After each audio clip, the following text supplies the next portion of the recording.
गे मैया आम के गाछ में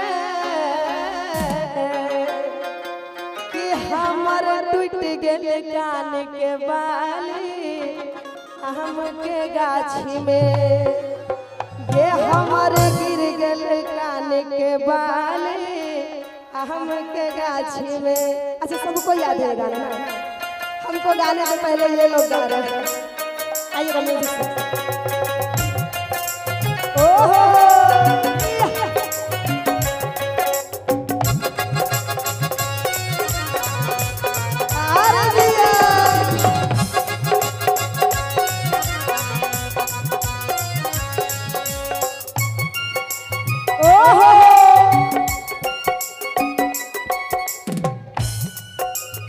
हम के गाछ में ये मैया आम के गाछ में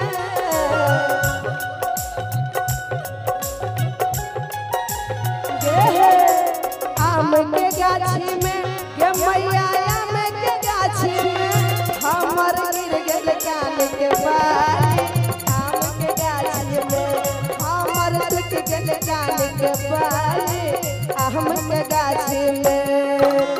आम के गाछी में गे मैया आम के गाछी में आम के गाछी में गे मैया आम के गाछी में हमर टूट गेल कान के बाली आम के गाछी में हमर गिर गेल कान के बाली आम के गाछी में।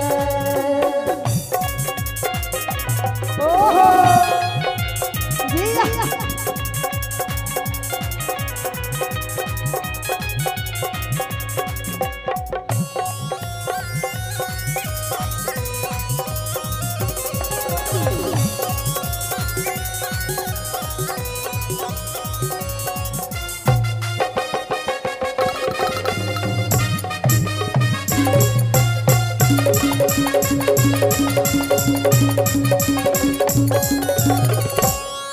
और भौजी संगे खेले गेलिए गाछी में कोलपतिया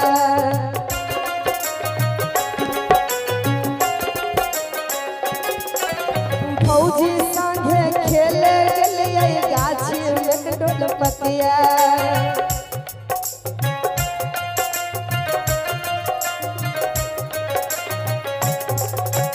जय गाछ में झुलवा लगल आम छलै कलकतिया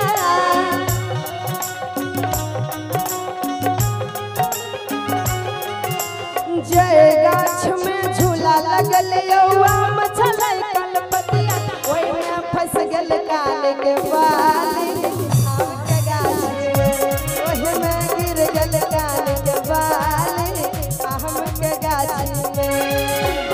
आम के गाछी में ये मैया आम के गाछी में आम के गाछी में ये मैया आम के गाछी में हमर गिर गेल कान के बाली आम के गाछी में हमर टूट गेल कान के बाली आम के गाछी में। ओहो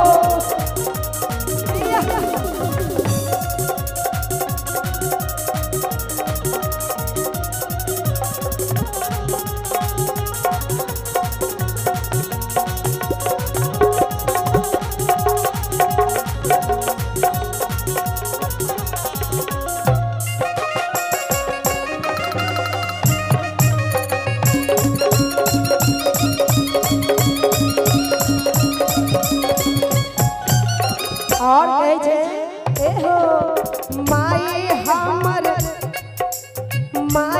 हमर बात कहै छै भौजी दै छै गाली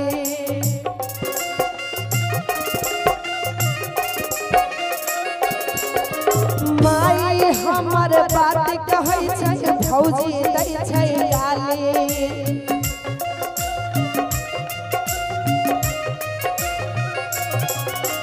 गाँव समाज के लोग कहै छै